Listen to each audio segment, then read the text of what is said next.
Okay.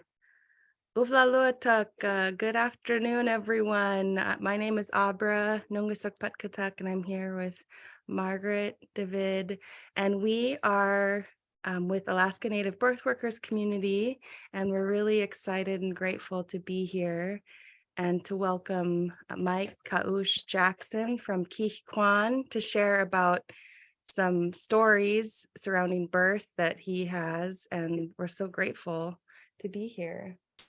Yeah. Oh, yeah, did you want to? Oh, good. No, I was just going to say happy spring. It just feels like a really good way to welcome spring, to be thinking about like some of our creation stories and birthing stories. And we're just really grateful to be spending this time with you all here today. Yeah, and I'll quickly add a land acknowledgement. We're here in Anchorage or Dagayakuk on Dena'ina land, and Ka.oosh is in Keex Kwaan on Tlingit land. So we're grateful and happy that you are here. I hope that's right. Beneshish. Correct me. Yeah, good to be here. Thank you. Well, Ganeshish for asking me to do a little bit of our history. As a elder, I do tell stories, but I also remind people that it's our history that we're recalling. It doesn't end with happy ever after. It's a continuum that we were part of. And especially, I feel honored to be with women that are dedicated to helping and guiding and advocating for our young mothers or mothers that have come up to Anchorage and aren't familiar with the place, or maybe for their first time. So they're not too scared. My real name is Ka.oosh in Tlingit. My Haida name is Ziljawas. And my mother is from Old Masset down on Haida Gwaii. And my father is Thomas Jackson from here. My mother, Mona, came up through the Bureau of Indian Affairs teaching in the teaching program that they had. They wanted to send her to Barrow, but being from Alaska, she went to Sheldon Jackson and then went and got her teacher's degree down in Asheville, North Carolina. And when she became lonesome for Alaska, she knew about the BIA hiring teachers come back to Alaska. And she knew where Point Barrow was at the time, Utqiagvik. And she said, "Oh, that's way too far north." And they said, "Well, we have another place that has an opening in teachers. It's Kake, Alaska." And she says, "I know that place. I want to go there." She wanted to go to Heidelberg, where her mother married a Haida from there. But there, she taught here for over 38 years. But growing up with them as our parents, they were very cultural, but on the other hand, very spiritual in the Western way, being going to Sheldon Jackson and really involved with the Salvation Army. I'm from Keex Kwaan here, the children of Kake. I'm the middle child of 11 siblings. And my curiosity of our culture was always on the back of my mind, and always questioning them about our history, about our clans, on how we survived for thousands of years. It was always in the back of my mind where we came from. And since We grew up here in the village of Kake. At the time, there was about 450 people here. Our house was about 150 feet away from front of the school. My mother taught there, so she can look right from the grade school over to our house. But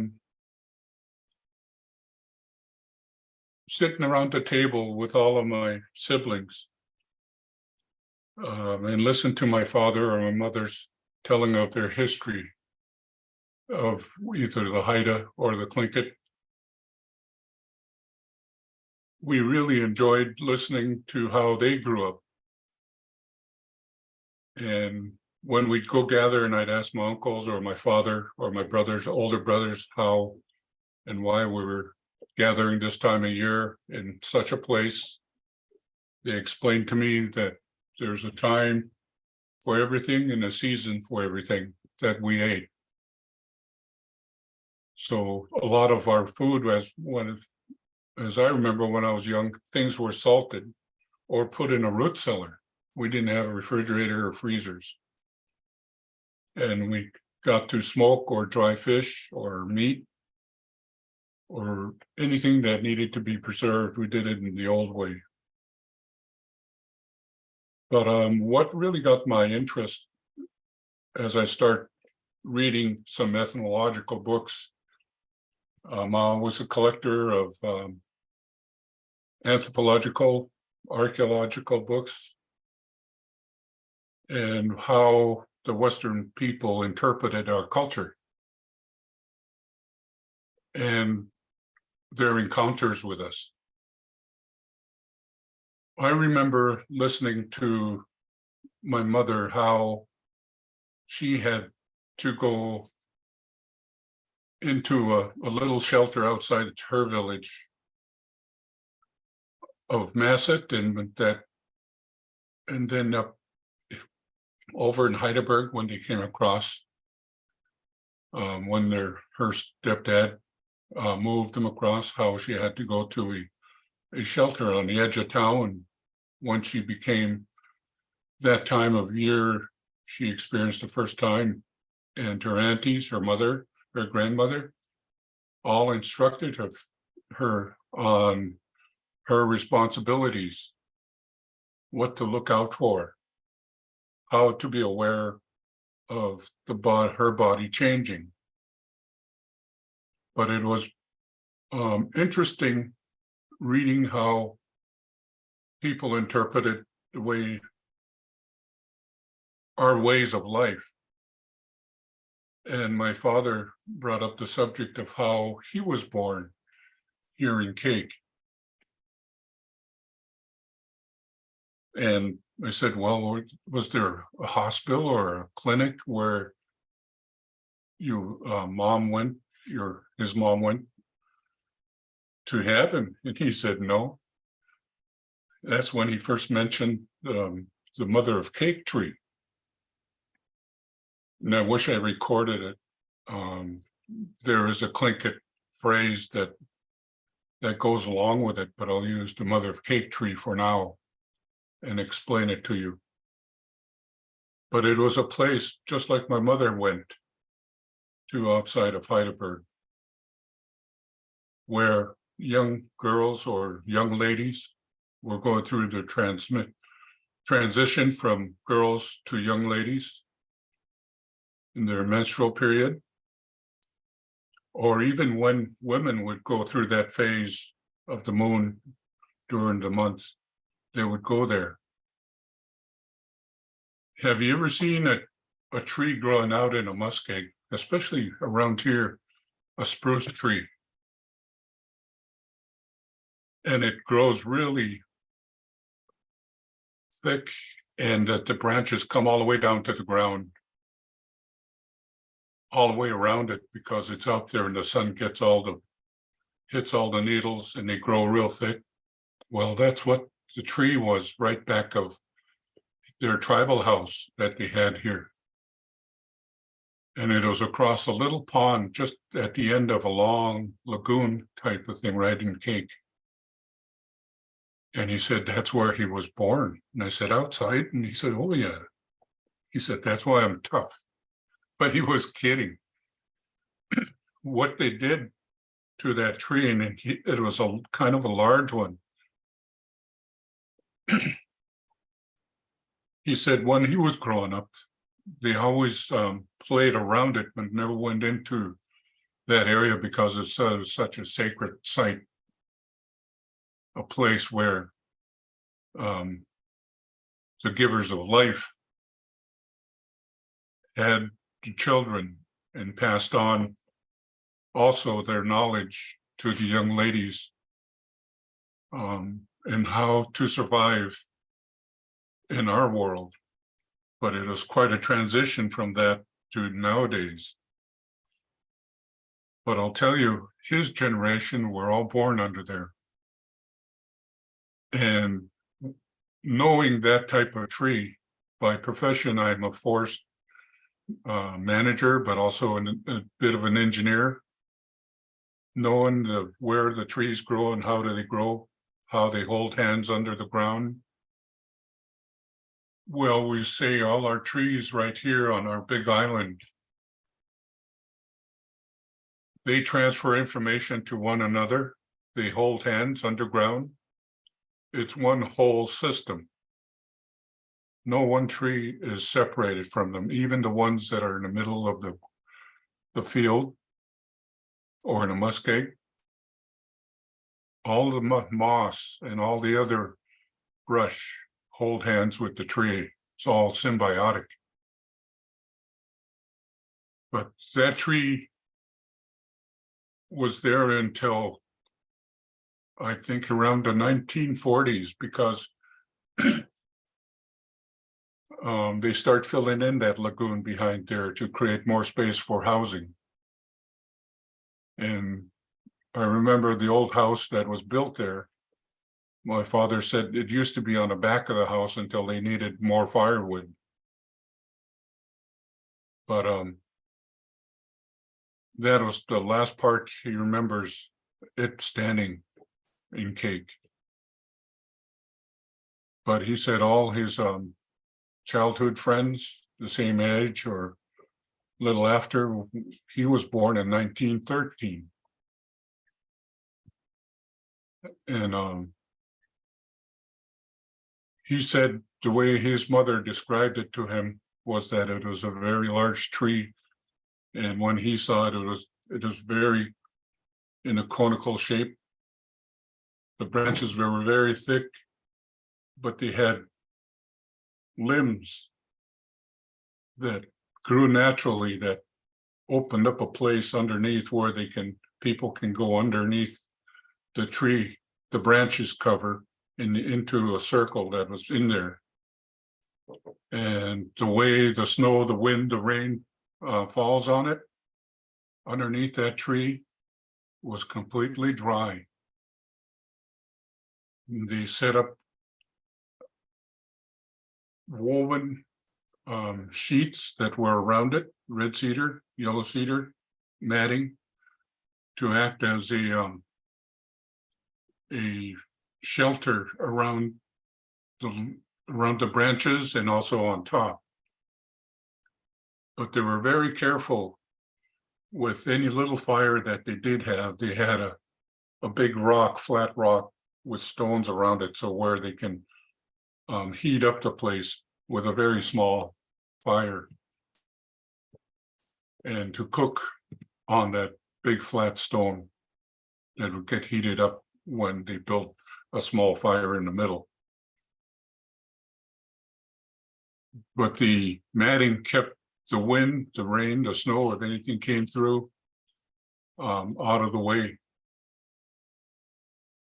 And there was no fungus or anything growing around it because they also put the matting on the ground of cedar, and it repelled any kind of insects.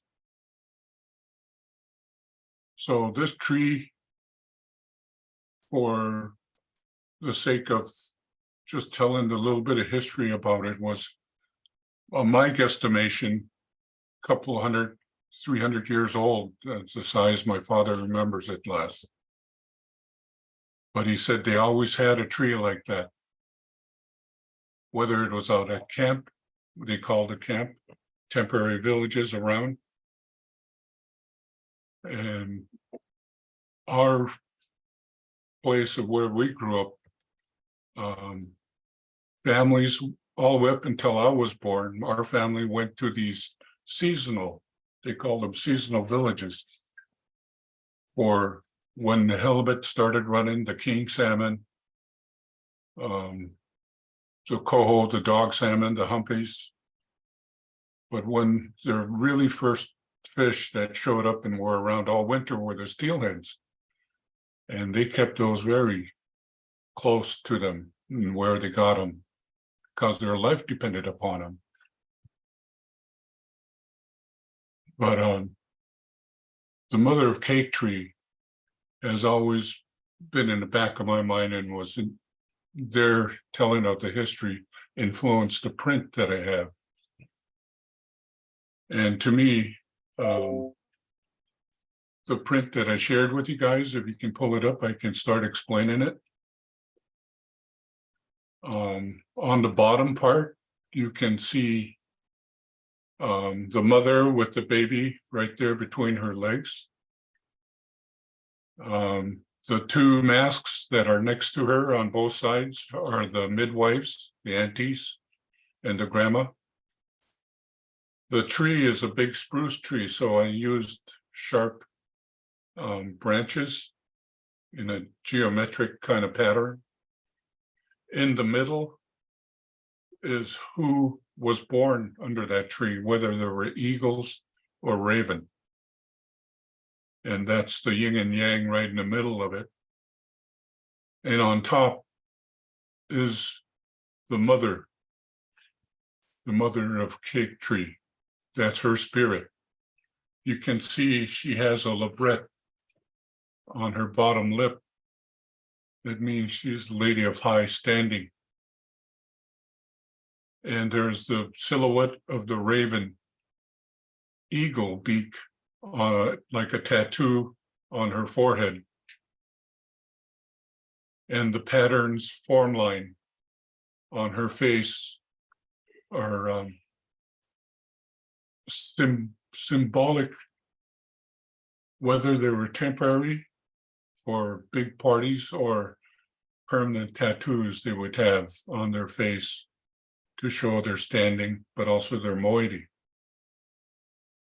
But you can see the mother at the bottom of the tree, she also has a labret. To me, that is my mother. And our spirits, I created 10 spirit faces. They're full faces at the time, were my brothers and sisters.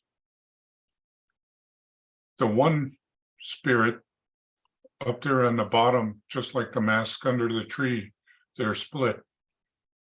At that time in 1987, our oldest brother passed on, so that's his spirit.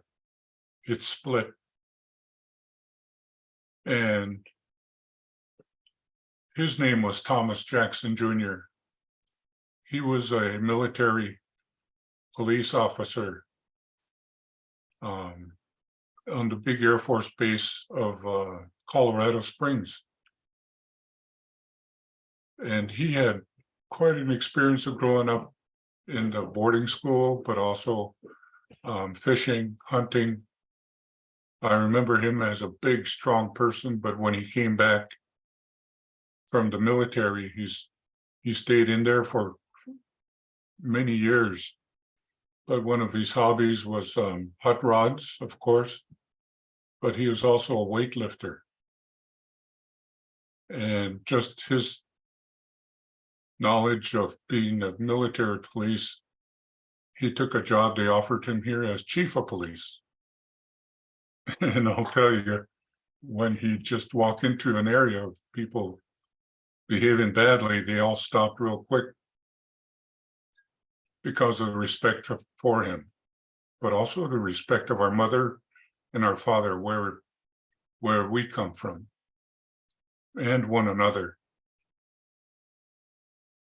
So this print kind of described, I made it for a Christmas present for all of my siblings and my aunties and my uncles.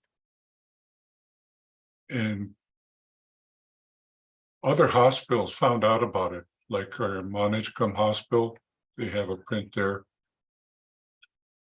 A doctor that since retired from the Juneau area, she had one. She was a person that did a lot of births from Kake, and she found out about this print and it really meant a lot to her.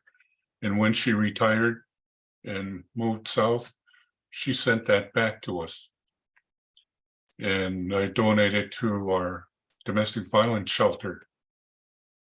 So our woman could look at how sacred this tree was, but also how sacred they are in our culture. Now, like I say, updating this, I might do a print, but I'm not sure, because coming out of COVID, it has changed us. It took my brother, Larry, he is 2 years older than I am, and I'm 72 now.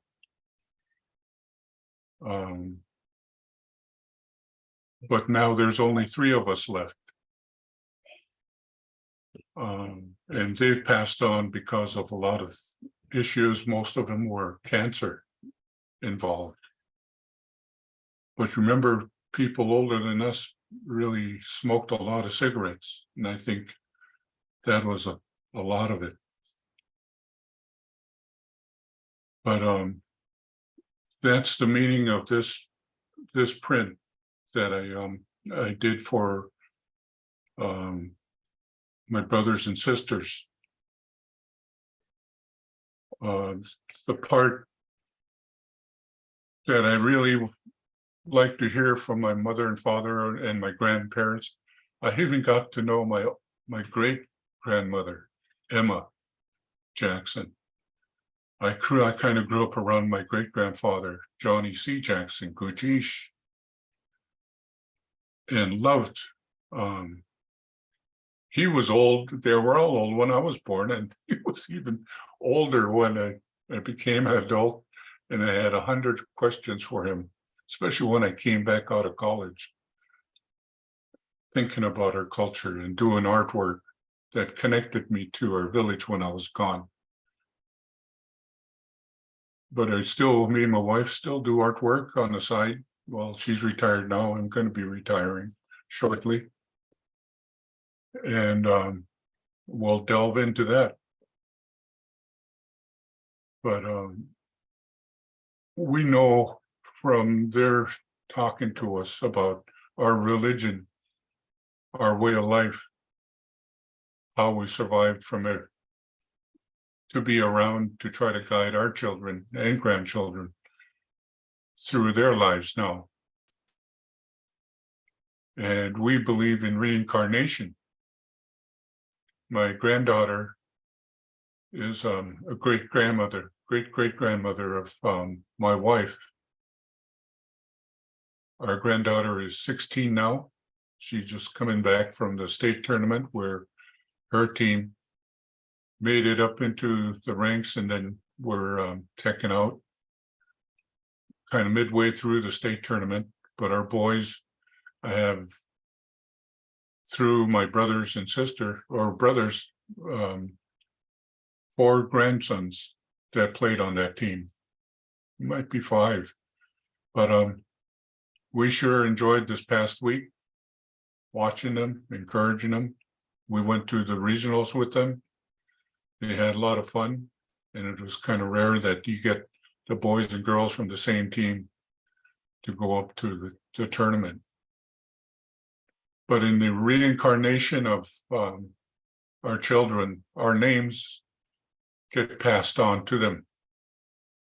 Her great-grandparents on her side, my wife's aunties, transferred names to her.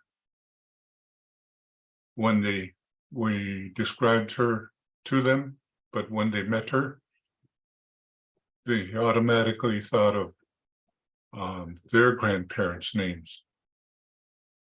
So one of them interprets to baby seal face, because Sagwedi, Tok in Tlingit means seal. Sagwedi is the child of the killer whale. That's their moiety. And they're under the eagle. So it just happens to me is my favorite subject to draw, to carve, is killer whales. But when Margaret got a hold of me, I don't know if she talked to Della or Elizabeth Medicine Crow about this story in our history.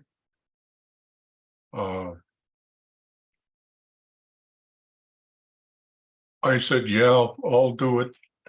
And because to me, anything doing with birth, anything to do with our ladies of being so sacred of where we come from. And as a volunteer for our Kake Circle peacemaking, you get that feeling of how sacred women are, but also how much of victims they are in our culture nowadays. Whereas before you raised a fist to a lady, all her brothers, her aunts, her uncles, her grandfather, her moiety can come right over to you and they'll raise their fist at you. If you hit her, they'll hit you until they felt satisfied and you couldn't do nothing about it. That was one of the laws and the values of our culture. You raised your fist to a woman, you paid for it. Our great grandpa said, these are mountains.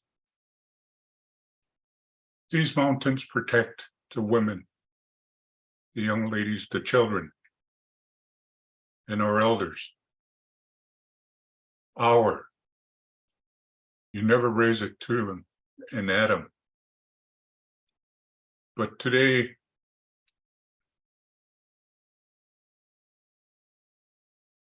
I would say our men are lost, especially the fathers. They become dads, but they're not really fathers because they never are not a majority of them, I would say. Just the people I know are not raising their own. They're not helping raise their own children. It's a sad commentary for our culture these days. And our circle peacemaking tries to create an atmosphere of where the victims go through the process of love, respect, and forgiveness. And those are just the three basic values of any culture. But the part that begins the healing. And during my time, since I started the circle peacemaking 25 years ago, there are some organizations that use a healing circle. And they also have people that may not be completely, I would say, healed from domestic violence or anything that may have happened to them. It's just like a computer. You put in bad data and bad results come back out of your computer. But to facilitate a circle, you have to work on yourself and become a survivor. And to me, that's just the beginning of journey when we have our circle peacemaking of someone's healing, because we're all kind of in this vortex of the Western colonial intergenerational harm that was done to our parents, grandparents. And it's at different levels. But now I think that with your organization up there in Anchorage, out young parents or ladies, advocating for them, being there for them, guiding them through the birthing process, I think is very admirable. And it should be in every village. And I'm going to suggest this to our local search board member, Lincoln Bean, that he should look at your organization up there for having one there at Search, but also Juneau, and wherever they have hospitals, like in Wrangell or down there in Ketchikan, and look at the model that you guys have to see if that could be part. And I think there should be some funding coming out of COVID for this.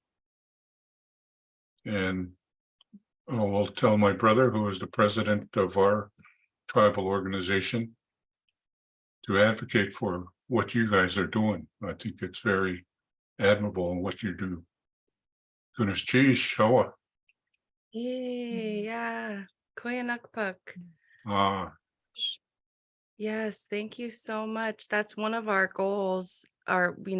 We really hope to have more birth workers in every part of Alaska. And it's come up in our trainings. We've had some trainings and we have people from Southeast who've been able to attend, and we'll do more too. So we'll get the word out, through you too. You could sharing more and more about how important it is to be surrounded, like you shared in that when people were born under the mother of Kake birthing tree, they were safe, they were protected, and they were born into a world greeted by peace and beauty, surrounded by their loved ones. And so they felt safe. So that's something I think a lot about, is like you shared about the way now we're brought into the world in a colonial construct. Often in hospital settings, we know what happened to our relatives, to us, to our parents, to our grandparents,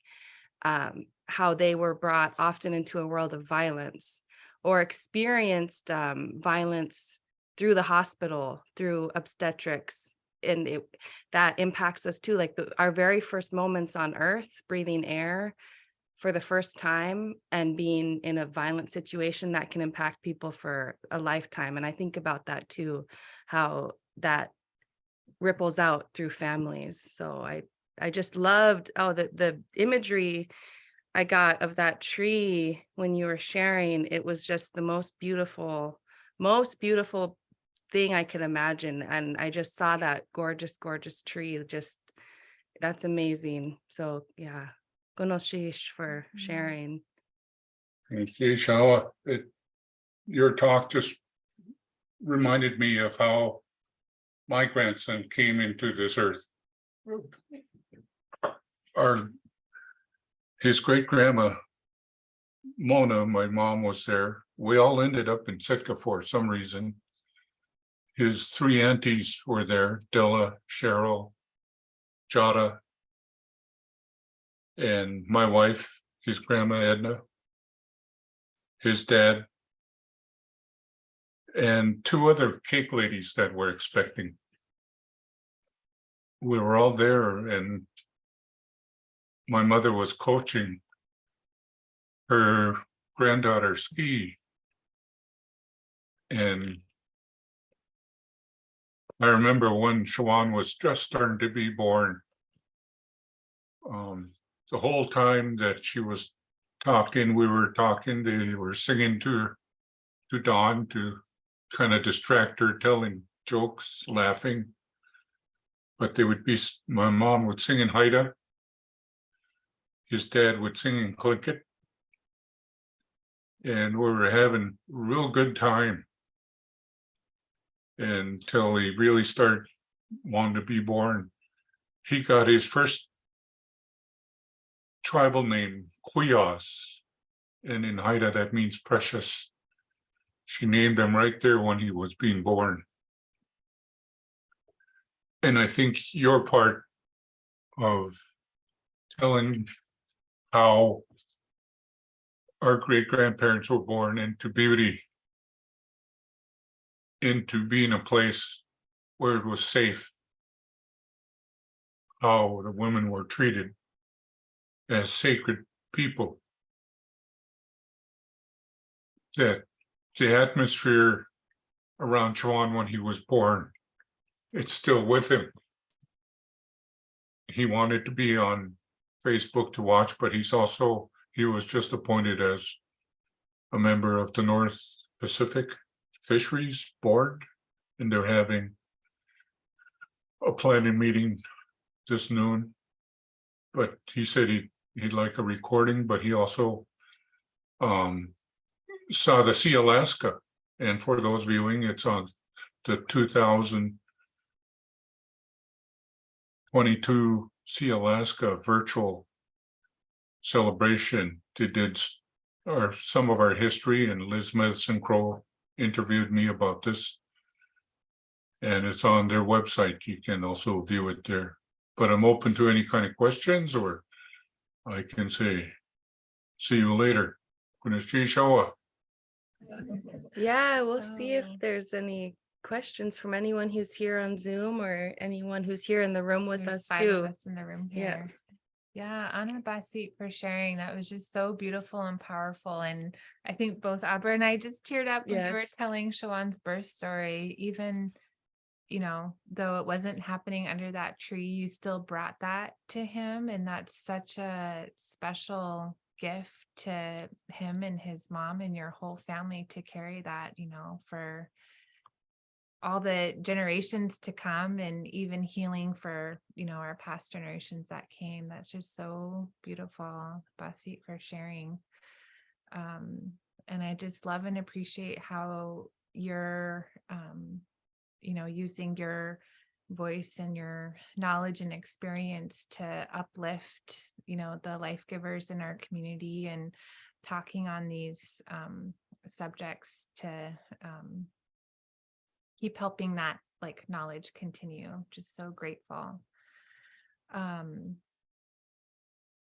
was just wondering if there was anything else that you heard from your parents or grandparents or other family, or things that you've carried on in your families, like how you were talking about your grandson, knowledge that you want birthing families to know now, anything like during pregnancy that we should be taking care of, and how we can support people during birth and postpartum too.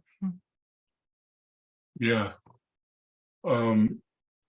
The part of our lives here in our village, we're very fortunate to have so many siblings. Me and my wife kind of decided early on that we just have our one child, Dawn Ski Jackson, because she had so many cousins. And me and my wife were always active, taking her out on the land and on the water, or hunting, or just going hiking. And we both worked, so we were glad to have a boat, motor, or a vehicle to go around the island to do activities with all her cousins. They all pile in a boat if we had. They all had to have life jackets on. But some of them still remember where we used to go, when we used to go, what we went after. But now Dawn is of that age where she could retire if she wants to, from being the executive director here at the Organized Village of Kake. But she's still right at it. And we're glad she chose to come home. Just like our parents, they chose to stay here in Kake, even though they had education. Like we did. Me and my wife went on And I know it really helps having to come back with a little bit of expertise in this and that. But to us, it's our center of our world to be where we grew up, knowing intimately the beaches, the mountains, the trees, and when to gather, but also how to make medicine and pass that on to Don Ski. Now, Shawan, he's 25 and he's working full time. He's planning to come home after the herring spawn in Sitka. He's helping out his dad, but working for First Alaskans Institute. And he's planning going after his master's degree. He's being recruited here and there, but he wants to come home to try to finish up kind of a project that he's been working on over the years about his family tree, but also the sacred sites around us that I have been disclosing to him. And with his knowledge of Tlingit and GIS, computer work, mapping, and documenting things, he has quite a program set up in front of him that I hope he does stay home and help out our community. But nowadays, like you all know, you can work at home for an organization that's 1,000 miles away. So the technology sure has changed from when we were growing up. We never had a phone to look at, like I have 28 messages that just came in over this 40 minutes. But our distractions were probably going to the movies on a weekend and having popcorn at my father's theater, or going to school activities, or going to church activities. We belonged to the Salvation Army and Presbytery. That they were the only two places in town. But we hope the children, with everything around them at their fingertips now, can really focus on their culture and language. And especially people like your group, on how you're able to start a movement. I think it's a movement to help out young sacred women.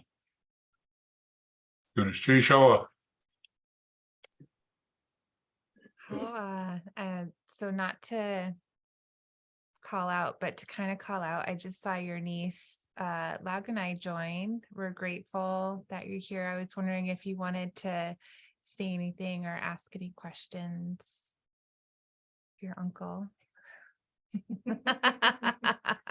I know. Hi, Laganai. So good to see you. Hi, good to see you guys too. Hi, Uncle. Hi there, Buzz. I mean, Lisbeth. I mean, Log and I mean, All my names. I wouldn't start mentioning the others. So many names.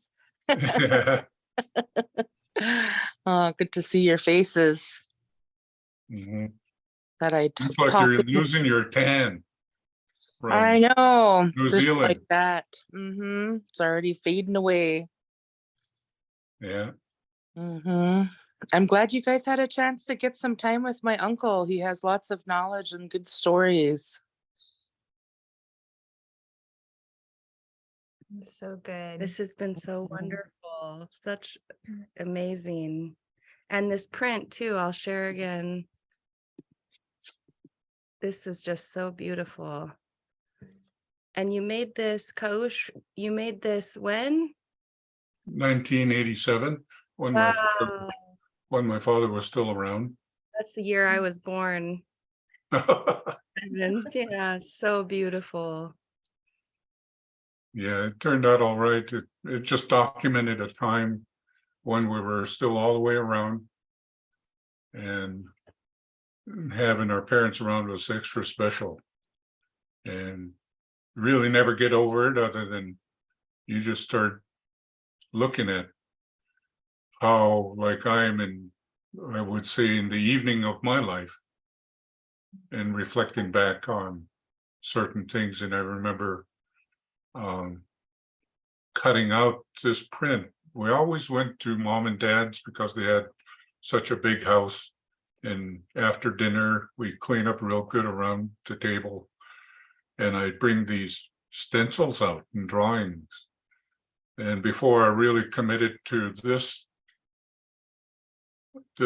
silk screen I did back in the day, I asked and I told them, could you read it? And they looked at it and they said, yep, that's the story we told you in our history of the mother of cake tree. Yeah. Yeah, that was a lot of fun back then.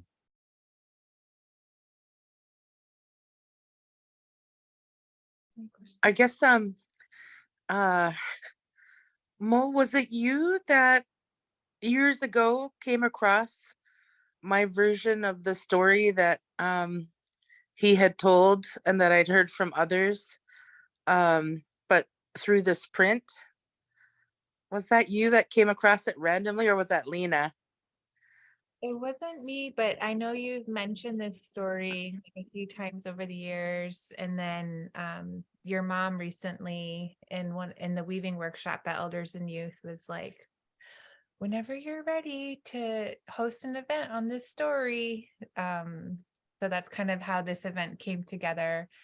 And yeah, Okay. okay. I think it must have been Lena. For some reason, I was thinking it was you during your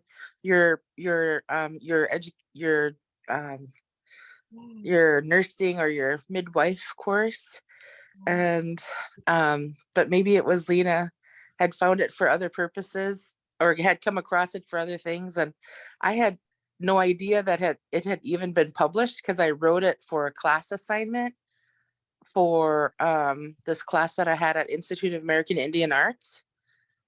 And the professor hadn't asked my permission before putting it up.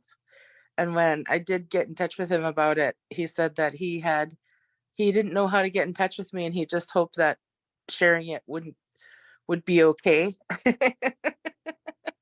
because he didn't know how to find me.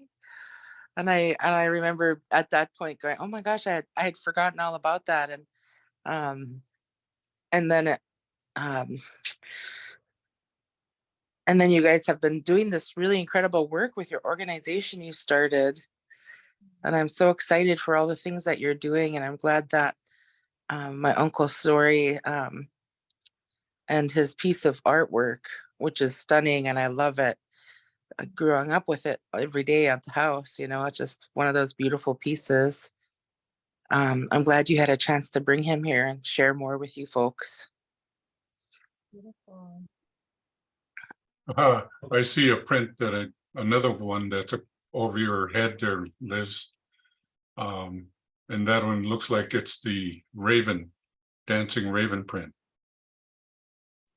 So that I start getting real big with the prints, and I'm glad my parents framed the ones I did and are documented in Mona's house now.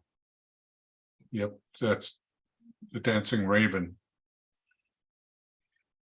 And I did these for limited prints, and this one is and all of them were for Christmas.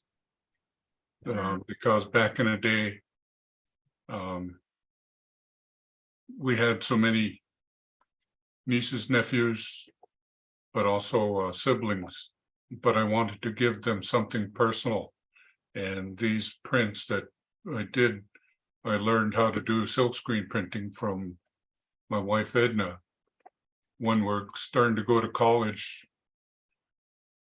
And the prints that I made up back in the day were my bread and butter money to travel between Kake and Corvallis, Oregon, or the University of Washington.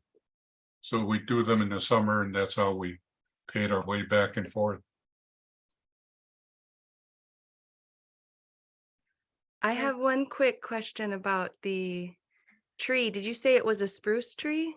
Yes, because Amazing. if you know spruces, they grow very, very quickly, but their branches are and their bark are stimulated by light. If there's not a branch there, the cells would turn into a branch if they get sunlight. So it's very dense. If you're underneath a mature forest, then and it's spruce trees, well, hemlocks too, especially along the shoreline around here. I wrote a paper way back when in my college days.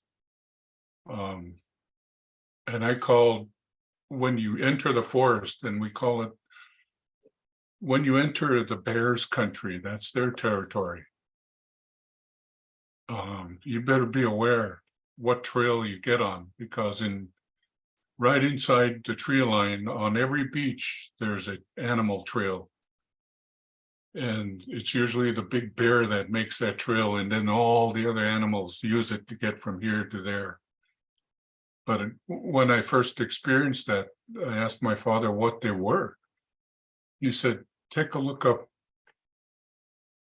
And he said, lay down or sit next to it and look up. And he said, what do you see? I looked way up there underneath this big canopy of branches in the trees along this big trail. I said, that's the cathedral of the bears, huh?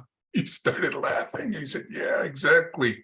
He said, I never heard it like that, but when I wrote my paper, I remember recalling it. When you enter their forest and you look up, sitting next to this bear trail, the deers use it, the mink, the otter, the squirrels, they run up and down this trail. And to me, it's a cathedral of their life. When you enter it, you better be aware. That's so beautiful. One thing I just want to quickly share about plant medicine that I love to do when I'm at a hospital birth or a birth center birth, somewhere where we're not able to be under that spruce tree or out on the Nuna, because I'm from the Arctic. I bring some like sadagik or ayu, so the stinkweed or the ayu. I bring some of the plant medicine in to the hospital so that people can feel connected. So I thought about that for people until we can get back to giving birth again under our trees. Like you can bring some of that plant medicine into the hospital with you, just even a little bit, set it on the windowsill or set it on the table. I found some in my pocket from a birth I was at. I reached in, so I have a little bit of stinkweed crumbs in my pocket from bringing some to a birth.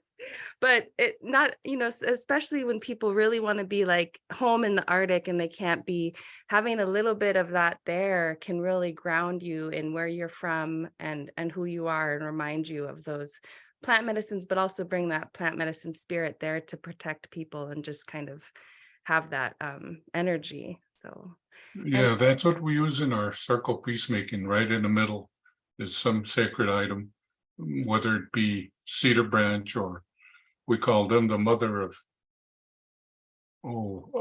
life. It's tree, the cedars, because we use it for everything. But spruce, yeah, that's a big medicine just by itself. Yeah. So Tukshake, Sarah, do you want to ask your question, or I can say for you? She said in the chat, she was wondering what books you mentioned that were included.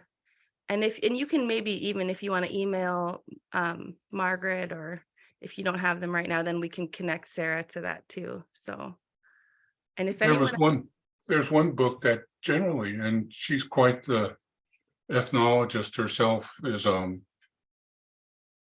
Hillary Stewart. And she writes about totems, she writes about carvings, she writes about the history. And she mentions a lot, because she's interviewed a lot of Native people and She's written a lot, but also she's quite an artist. She talked about it. Another one that I really enjoyed reading, and I forget the name, the author, but it was about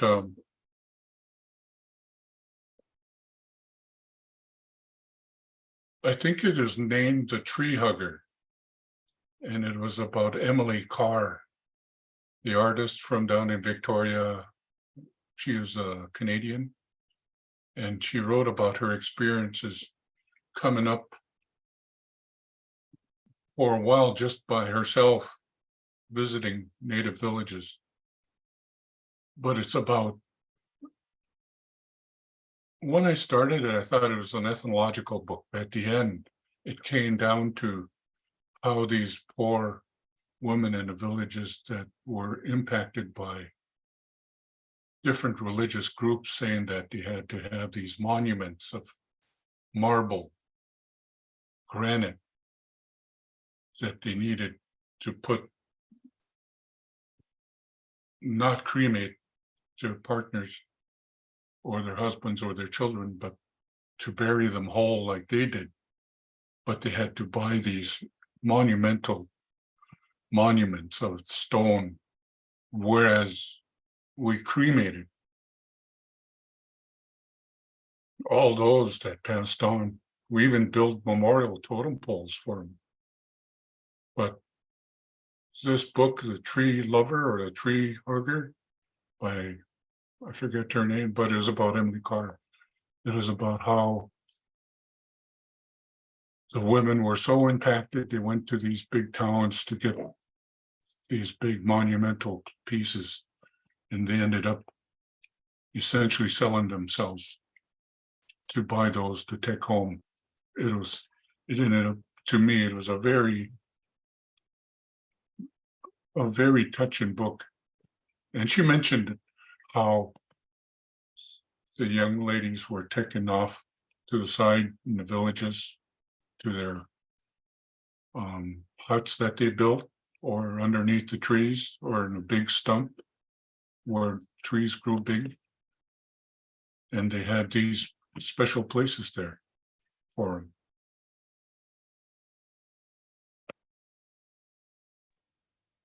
Dangan tila aliag in Ka.oosh. Thank you so much for sharing all of this. This is really special to me because, as you know, but I don't know if anybody else knows, my great grandma, she was from Kake. So I have ties to Keex Kwaan too. Yeah, so it was really special and really heartwarming to me to hear all of your stories and having you share all this knowledge with me this morning. How Oh, that's real special. And me and Edna and Dawn really enjoyed your visit here when you were doing your internship with Dr. Sonia Ibarra and Shawan and Joe Hilaire back in your day, and sharing the medicine.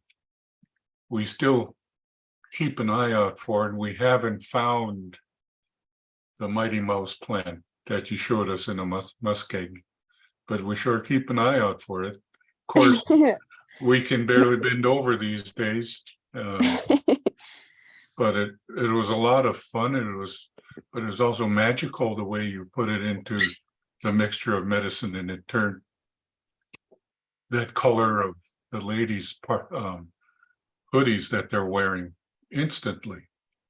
So we're looking for that Mighty Mite. We go to the exact place where you picked it and showed us. Oh, I love that. Maybe I'll have to visit and show Tiny Man. Yeah, you're gonna have to bring that tiny man over to see his ancestors. Mm-hmm. He was listening and he was clapping along, and he was saying how during your talk too. All right.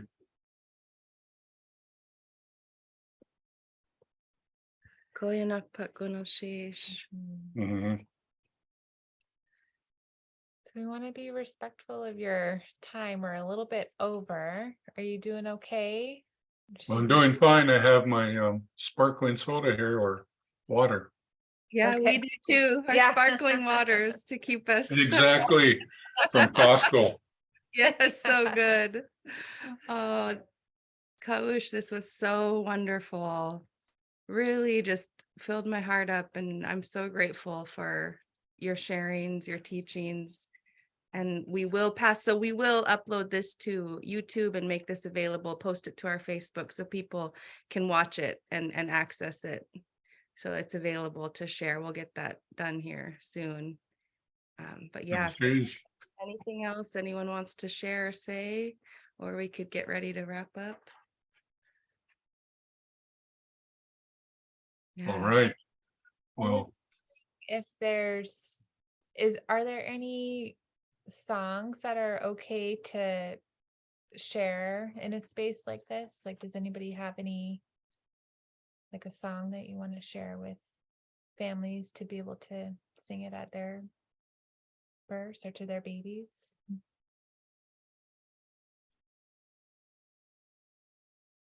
Like a It's closing okay. time. Yeah, I don't know. Just wondering. I was thinking of the birth story that was shared. Mm.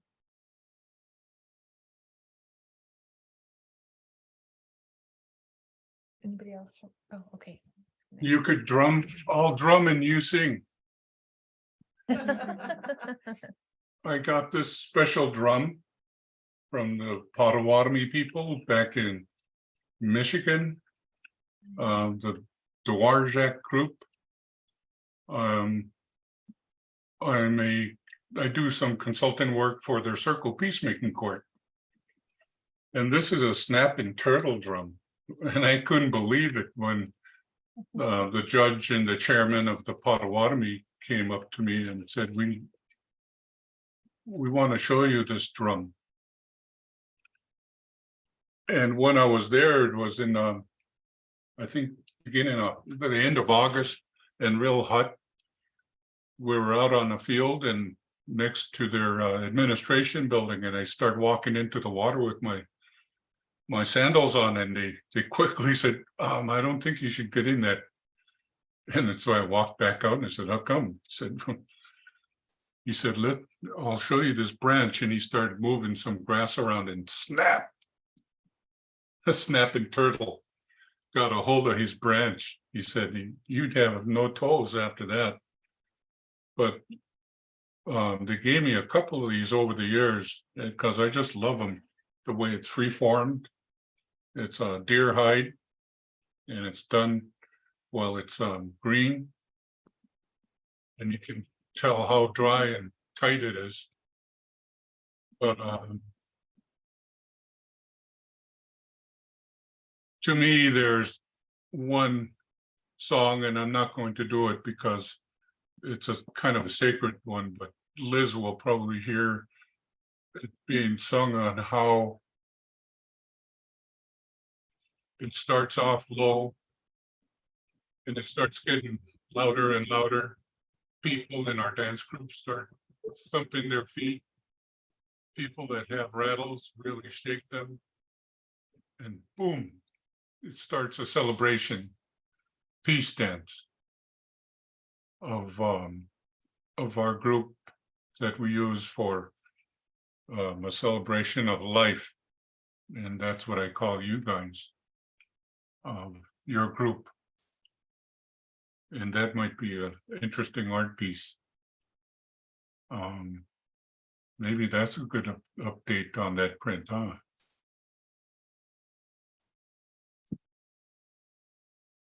So Ganesh Chish to all of you and those that have joined. But I'm glad to share any history I do have. But my grandson Shawan, he's starting to listen real good now, knowing that he knows some of history in Sitka, but also want him to know everything that I know about Kake. Awesome. Koyanakpak Gunalshish, we will stay in touch for sure. All right. I'll see you guys